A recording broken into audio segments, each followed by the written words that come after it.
প্রথাগত আইনের স্বীকৃতির দাবিতে মুখ্যমন্ত্রীর নিকট ডেপুটেশন প্রদান করা হয়েছে 19 জন জনজাতি সম্প্রদায়ের পক্ষ থেকে। সামনে রয়েছে ভিলেজ কমিটি নির্বাচন, তার আগে এই ডেপুটেশনকে কেন্দ্র করে এখন রাজ্য রাজনীতিতে যেন তুমুল উত্তেজনা। প্রথাগত আইন বা কাস্টমারি লয়ের স্বীকৃতি ও বাস্তবায়নের দাবিতেই মুখ্যমন্ত্রী ডক্টর মানিক সাহার দ্বারস্থ হলেন রাজ্যের 19টি জনজাতি সম্প্রদায়ের প্রতিনিধিরা। সোমবার মুখ্যমন্ত্রী সরকারি বাসভবনে ডেপুটেশন প্রদান করেন তারা। ভিলেজ কমিটি নির্বাচনের প্রাককালে দাঁড়িয়ে এই ডেপুটেশনকে কেন্দ্র করে কিন্তু রাজনৈতিক মহলে এখন থেকেই যেন শুরু হয়ে গেছে জল্পনা। প্রতিনিধি দলের দাবি হচ্ছে যে জনজাতিদের সামাজিক কাঠামো, সংস্কৃতি, ঐতিহ্য এবং পরিচয়ের সঙ্গে প্রথাগত আইন ওতপ্রোতভাবে জড়িত রয়েছে।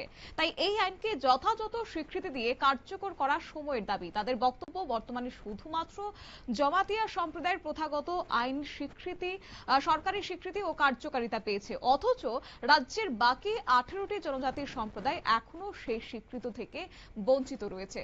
শুনুন কি বললেন তারা। অ্যাকচুয়ালি ভারতীয় সংবিধানের 6ষ্ঠ তফসিল মোতাবেক 1984 সালে ত্রিপুরা স্বশাসিত জেলা, ত্রিপুরা উপজাতি এলাকা স্বশাসিত জেলা পরিষদ হয়, যাতে জনজাতিদের আর্থসামাজিক উন্নয়ন এবং তারা যাতে তাদের নিজস্ব সংস্কৃতি দিয়ে তারা যাতে পরিচালিত হতে পারে। তো নিজস্ব সংস্কৃতি বা রীতিনীতি দিয়ে পরিচালিত হতে গেলে প্রথমেই দরকার কাস্টমারি ল। কিন্তু দীর্ঘ কয়েক দশক পেরিয়ে গেলেও একমাত্র জমাতিয়া সম্প্রদায়ের কাস্টমারি ল ব্যতীত অন্য কোন সম্প্রদায়ের কাস্টমারি ল এখনো অনুমোদিত হয় নাই বা কতিপয় হয় নাই। তো আমরা অনেক সময় বিভিন্নভাবে আমরা কথা বলেছি, সরকারের সাথে কথা বলেছি এবং বিভিন্ন সময় আমরা মেমোরেন্ডাম দিয়েছি। তো এরপর গত 2022 সালের ডিসেম্বর মাসের 28 তারিখ এডিসি অধিবেশনে 14টা কাস্টমারি ল সর্বসম্মতিভাবে পাস করা হয় এবং সেই কাস্টমারি ল গুলা রাজ্য সরকারের এখানে রাজ্যপালের অনুমোদনের জন্য পাঠানো হয়। কিন্তু আমরা পরে জানতে পারি এর থেকে কিছু কাস্টমারি ল এডিসিতে পাঠানো হয় সামান্য কিছু সংশোধনের জন্য, আর বাকি কিছু কাস্টমারি ল এখনো রাজ্য সরকারের এখানে করে দিয়েছে।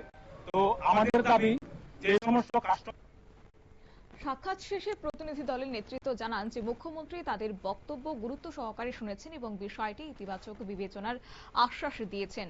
অন্যদিকে রাজনৈতিক বিশ্লেষকদের একাংশের মতে নির্বাচনের আগে জনজাতিদের দীর্ঘদিনের এই দাবিকে ঘিরে রাজনৈতিক সমীকরণে নতুন মাত্রা যোগ হতে পারে। ফলে এই ডেপুটেশন শুধুমাত্র প্রশাসনিক দিক থেকে নয়, বরং আসন্ন ভিলেজ কমিটি নির্বাচনের প্রেক্ষাপটেও যথেষ্ট গুরুত্বপূর্ণ ভূমিকা পালন করবে বলে মনে করছেন একাংশ। নিয়ে নিচ্ছে ছোট্ট একটি বিজ্ঞাপন বিরতির সঙ্গে থাকুন।